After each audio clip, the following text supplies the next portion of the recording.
Okay, Andrea, just tell me about the case firstly. So, 75-year-old patient, female, with previous resection was in the transverse colon in 2019. Then she had two procedures, two colonoscopies, and they said they were difficult. And the last one they managed only with the PCF scope, which is the one we are using now. In the supine position was described like that. Okay. So the issue is negotiation of the colon, is that correct? In a Yes. severe patient. Yeah. Okay. And what do you want to get out of this? So my goals are, I think, two mainly. One is like really maximizing the ergonomics, like see if I perform the colonoscopy is the most easy way for me, basically.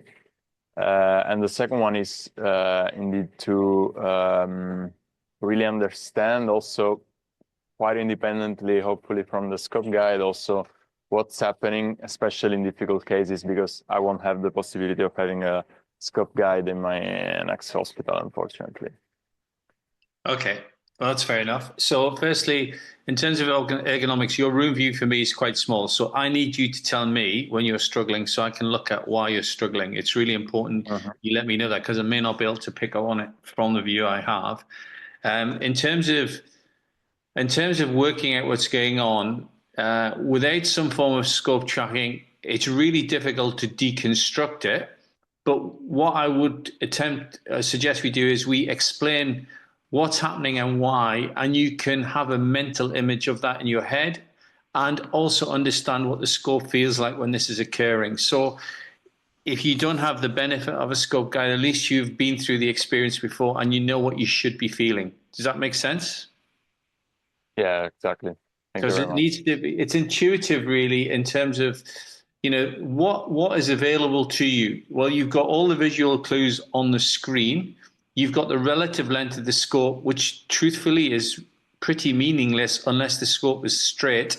And we have methods of trying to determine whether the scope is straight or not.